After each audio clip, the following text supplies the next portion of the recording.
Good morning everyone. I am now in Utrecht and I'm off to my very first class at university, and I am honestly very excited but also very nervous.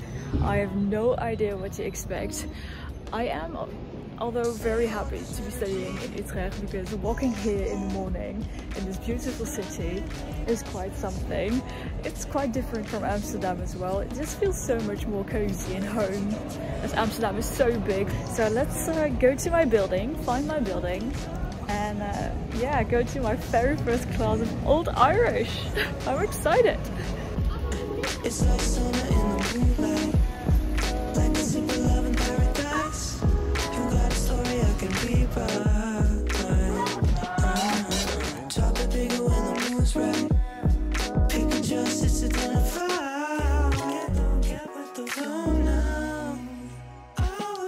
Alright, so the footage that you've just seen are from last Thursday. Today is Wednesday the 13th of September and I'm halfway through my first week of uni.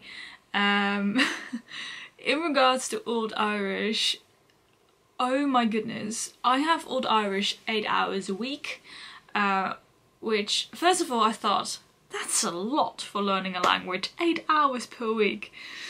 And I'm like, is that even enough? Now there are a couple of things that that we've been going through at a very fast pace, and this has also been told to me 50 times beforehand that everything goes at a fast pace. The first thing that you should know about Old Irish is that it's a language with cases. So if you've learned, for instance, German, then you know some cases. I've learned German for 6 years, but the cases were really simplified for us. Don't really remember struggling with the cases at all.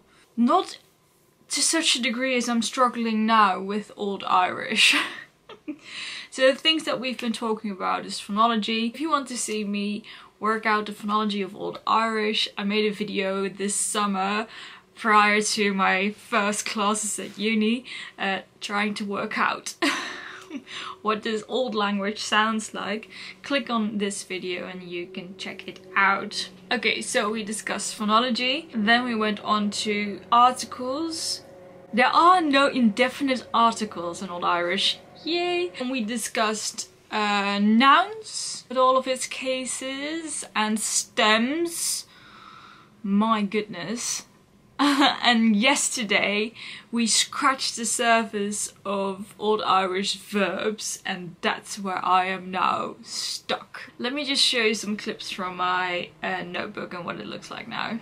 So first of all, my companion to Old Irish grammar. Stems I have, the nouns, adjectives, and now I have to add verbs because I still need to learn those pages about verbs. And here we have my notebook, the notebook I use for this subject by Oxford. I really like this notebook because these pages are really thick and really easy to write on. Because I've been writing a lot with markers and this black pen, but it doesn't see through on the other page, and that's why I like it so much.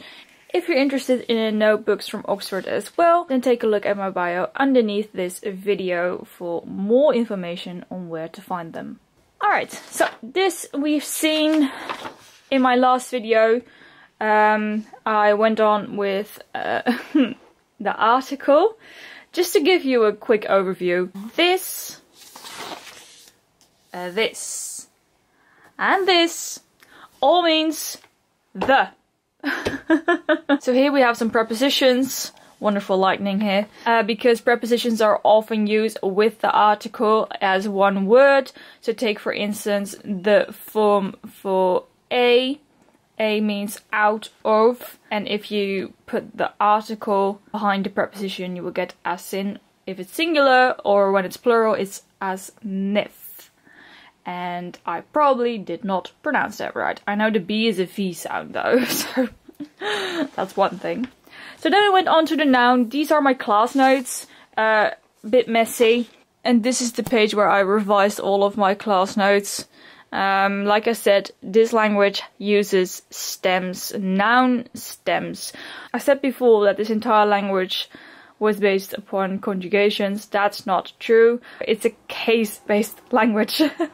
Verbs are being conjugated, nouns aren't. Yeah, no, these are the ones that I need to know for the test. The test is the 3rd of October, midterm exam. Oh my goodness. And then we went on to the adjective. Adjective! Well, surprise, surprise, it works with stems as well. So we have an OA stem in singular plural, and an EOES stem in singular and plural, and an E stem in singular and plural. It's just that, oh my goodness. And then we aren't even talking about verbs yet because I haven't written it down. I need to read it again. I read it yesterday of the pages, but I need to do that again for revision and then write it down because it takes me some time to process what I've read and what I've heard. Plus, don't forget, a word can lanite, nasalize, H mutation, palatalizes, and that can then mean a different word, a different case, a different gender, anything. And so it's not just remembering the rows, it's also remembering what it's pronounced as. A good thing is that from now on Thursdays, we have Old Irish Literature. I'm really looking forward to that, a bit more history. So that's tomorrow, today's Wednesday, tomorrow's Thursday. But like I said, I first need to write down the verbs again because this is so wrong. I'm not even going to explain. I'm not even going to try and remember what has been said yesterday and what I've been reading yesterday. I find that more complicated than the noun stems. Because I finally have that feeling of, okay, I know what you mean with noun stems and I think I can look it up. But with these verbs, I'm done.